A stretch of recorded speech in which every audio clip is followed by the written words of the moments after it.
What's going on, internet? It's your boy Studio Breeze, and I am back here with my brother. Keith Mills, what's good, y'all? We are back. We talking more Dragon Ball, but today we talking about Dragon Ball Sparking Zero. That's right, the dead game that you all hate. Sparking Zero is back from the dead with a free update and a roadmap, actually showing us a couple things that they got coming to the franchise.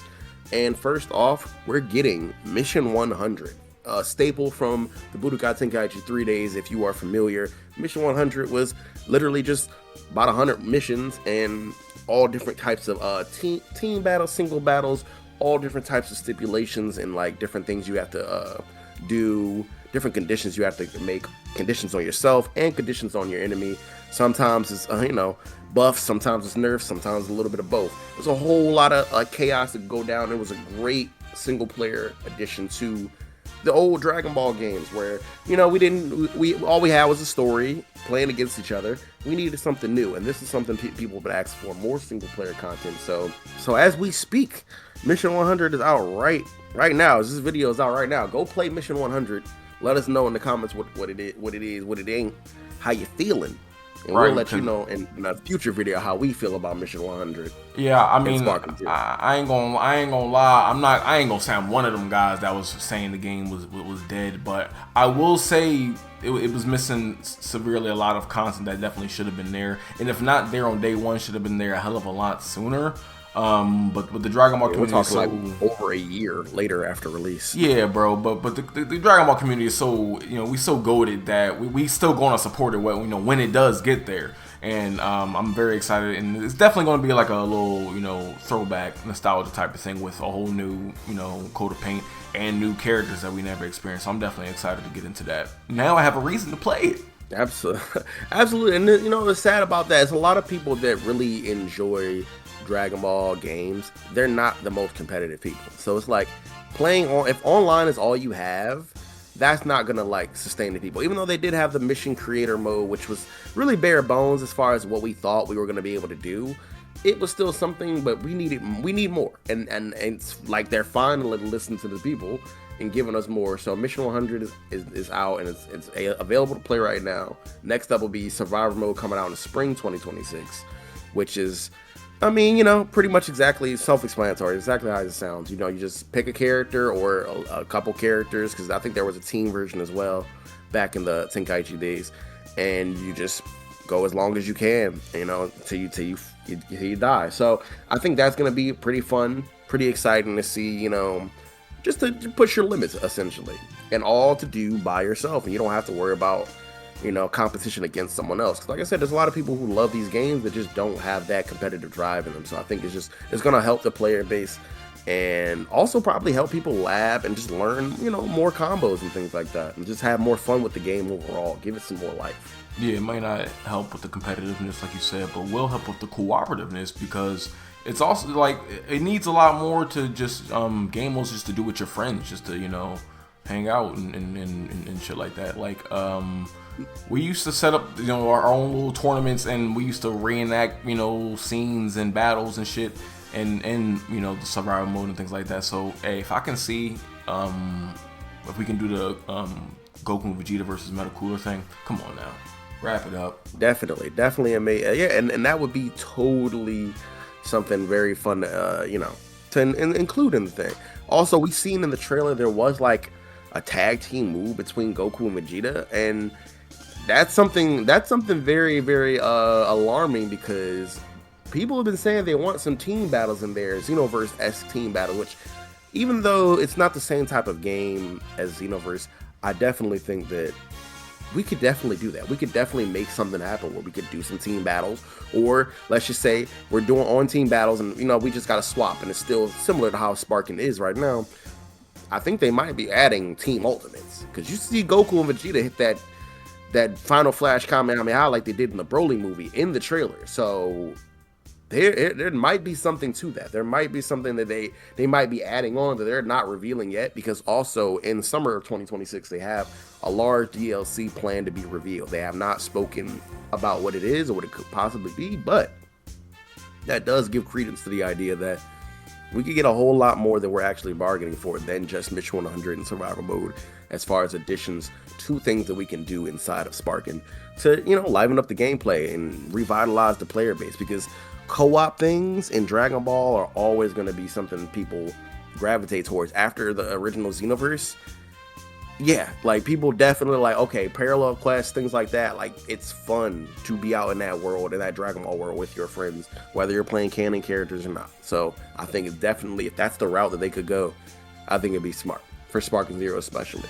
Yeah, because for the longest we just been asking for them to add a whole bunch of stuff, and they've been kind of radio silent. But they did mention they were quote unquote cooking, and I'm really hoping that whatever they were, it's definitely going to revitalize the game. Because I'm not going to lie, when they announced Project Age 1000 or whatever, I thought they were just going to abandon this game, because it kind of felt like it was abandoned for a little while before they confirmed they were working on stuff.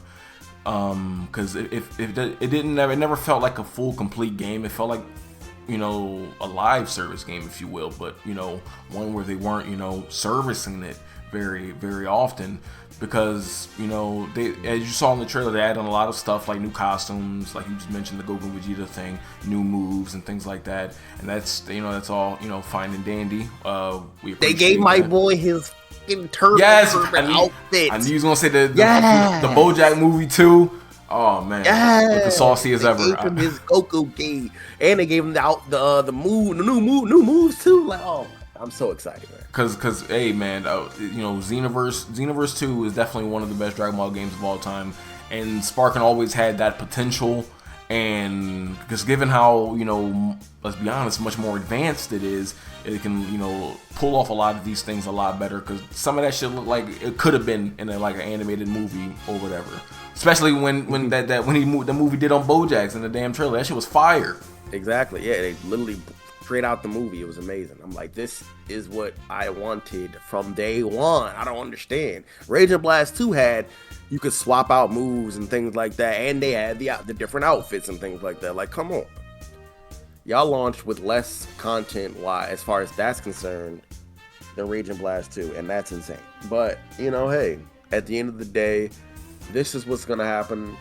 I think Sparking is definitely going to have a resurgence of players, but if they do not add more things over time, and not just characters, not just costumes, but we need more ways to play the game, more things to do in game. If they continue this route, where they're adding more modes and more things to do, and if that actually is, if that survivor mode, imagine if that survivor mode is like I said, a team based as well, like that is going to increase significantly. Doing like raid boss level type things. I think they had something like similar to that, like a limited time mode where it was like a Broly fight where he was like a massively stronger like boss raid mode type character. Yeah. So something like that you could play with your friends. Definitely increasing the longevity of that for sure. Creating little cutscenes and things like that, like even dramatic finishes, kind of like fighters, something like that, like certain conditions, if you do this and a cutscene will play, bro. Points, things like that, like it just really isn't that hard to really surmise different modes and different things that can get you the Dragon Ball communities up and riled up. If you really just look back with what they've done in the past for Dragon Ball games and just emulate it and put it into Sparking in some way, I feel like it's like a no-brainer, at this point. Especially with it being still the latest Dragon Ball game we have gotten. It's a great way for like cross promotion with the the new show coming out, the Beerus remake that can be like a little raid boss. Finally, when they animate Moro, like come on, bro, like this game can still have its life as long as they keep doing what they've been doing and delivering what they've been promising and then some. Because they at this point they ain't deserve our grace, but they earning it little by little, and I appreciate it. And so far it's looking fantastic. Shit, like you said, it should have been there day one, but hey, I'm grateful that it's here nonetheless. Because who knows when the Age 1000 is going to come out. So this is this and Xenoverse 2 is all we got, and god damn it, tired of Xenoverse, just a little bit. Xenoverse has literally stood the test of time. It's probably the longest supported Dragon Ball game like ever. Like Didn't Xenoverse come out like 2016 or 2018, somewhere around that era? I feel like 16, man. It's kind of, yeah. I think it's definitely we're going into a decade, bro. Oh, you're going into it. Yep. Yeah, just about. Going into a decade of Xenoverse 2. That is, at one, impressive, but also excessive. You know, so I think it's time to hang up the Xenoverse DLCs and go ahead and go all in every other Dragon Ball IP that, you know, game IP that y'all have going right now. And that would be Sparking. And, you know, Fighters is also getting, you know, a little bit of Diamond love, so that's great to see. But yeah. But hey, this is the new stuff that's coming to Sparking Zero. We got, like I said before, we got a whole lot more Dragon Ball things to discuss. It's so much news and so much speculation that can be had. You know, I'm really excited as a Dragon Ball fan. It just feels like we back in so many different ways. So, you know, like, comment, subscribe. Let us know how you guys feel about Sparking Zero, the new modes coming, anything you like to see in the game come in the future. Let us know what other things you would like added, characters, new maps, modes, etc. in Sparking Zero. We're also proud to announce the Struggle Bros Discord is finally up and running. So if y'all trying to run in some rivals, talk more about Dragon Ball, etc., etc., hit us up there. Invites in the description. I'm Keese. And I'm Breeze. And the struggle arc continues. Be breezy.